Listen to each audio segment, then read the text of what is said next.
Jagadish ಶೆಟ್ಟರ್ಗೆ Lok Sabha ticket ಅನ್ನು ನೀಡುವ ವಿಚಾರಕ್ಕೆ ಸಂಬಂಧಪಟ್ಟ ಹಾಗೆ ಮಾಜಿ ಸಿಎಂ ಜಗದೀಶ್ ಶೆಟ್ಟರ್ ಅಭಿಪ್ರಾಯ ಕೇಳ್ತಾ ಇದ್ದೇವೆ. ಜಗದೀಶ್ ಶೆಟ್ಟರ್ ಅವರಿಗೆ ಲೋಕಸಭಾ ಟಿಕೆಟ್ ಅನ್ನು ನೀಡುವ ವಿಚಾರಕ್ಕೆ ಸಂಬಂಧಪಟ್ಟ ಹಾಗೆ ನಾವು ಶೆಟ್ಟರ್ ಅವರ ಅಭಿಪ್ರಾಯವನ್ನ ಕೇಳ್ತಾ ಇದ್ದೀವಿ. ಜಗದೀಶ್ ಶೆಟ್ಟರನ್ನು ಆಕಾಂಕ್ಷಿ ಅಂತ ಅಂದ್ಕೊಂಡಿದ್ದೇವೆ ಅಂತ ಹುಬ್ಬಳ್ಳಿಯ ಶೆಟ್ಟರ್ ನಿವಾಸದ ಬಳಿ ಸಿಎಂ ಸಿದ್ದರಾಮಯ್ಯ ಹೇಳಿಕೆ ನೀಡಿದ್ದಾರೆ. ಏನೋ ಈ ಮಧ್ಯೆ ನಾನು ಆಕಾಂಕ್ಷಿ ಅಲ್ಲ ಅನ್ನೋದನ್ನ ಜಗದೀಶ್ ಶೆಟ್ಟರ್ ಅವರು ಸ್ಪಷ್ಟಪಡಿಸಿದ್ದಾರೆ. ಶಾಸಕರು ಕಾರ್ಯಕರ್ತರು ಹೇಳಿದವರಿಗೆ ಟಿಕೆಟ್ ಅನ್ನ ಕೊಡ್ತೇವೆ, ಪ್ರತಿ ಜಿಲ್ಲೆಯಲ್ಲೂ ಕೂಡ ಸಚಿವರನ್ನ ವೀಕ್ಷಕರನ್ನಾಗಿ ನೇಮಕ ಮಾಡಿದ್ದೇವೆ. ಶಾಸಕರು ಕಾರ್ಯಕರ್ತರು ಯಾರಿಗೆ ಹೇಳ್ತಾರೆ ಅವರಿಗೆ ಟಿಕೆಟ್ ಅನ್ನು ಕೊಡ್ತೀವಿ, ಪ್ರತಿ ಜಿಲ್ಲೆಯಲ್ಲೂ ಕೂಡ ಸಚಿವರನ್ನ ವೀಕ್ಷಕರನ್ನಾಗಿ ನೇಮಕ ಮಾಡಿದ್ದೇವೆ. ಸಚಿವರು ಅಭಿಪ್ರಾಯ ಸಂಗ್ರಹ ಮಾಡ್ತಿದ್ದಾರೆ ಅಂತ ಸಿದ್ದರಾಮಯ್ಯ ಹೇಳಿದರು.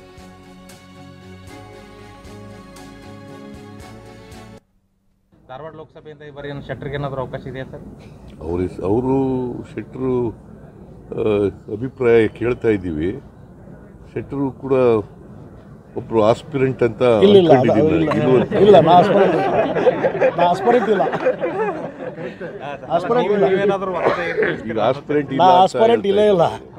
ಅದನ್ನ ನೀವೇ ಕ್ರಿಯೇಟ್ ಮಾಡಿದ್ವಿ.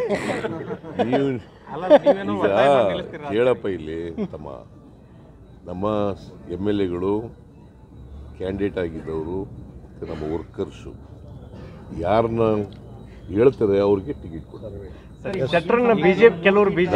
ಅದಕ್ಕೆ ಅಬ್ಸರ್ವರ್ಸ್ ಹಾಕಿದ್ವಿ. ಪ್ರತಿ ಜಿಲ್ಲೆಗಳಿಗೂ ಕೂಡ ಒಬ್ಬೊಬ್ಬ ಮಿನಿಸ್ಟರ್ಗಳನ್ನ ಅಬ್ಸರ್ವರ್ ಹಾಕಿದ್ದೀವಿ.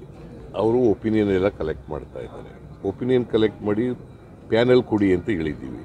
3 ಹೆಸರು ಪ್ಯಾನೆಲ್ ಕೊಡಿ ಅಂತ. ಸೊ ಅವರಲ್ಲಿ ಯಾರು ಮುಖ್ಯ ಆಗ್ತಾರೆ, ಯಾರು ಸೂಕ್ತ ಆಗ್ತಾರೆ ಅಂತ ಅಭ್ಯರ್ಥಿಯನ್ನು ಆಯ್ಕೆ ಮಾಡ್ತೀವಿ.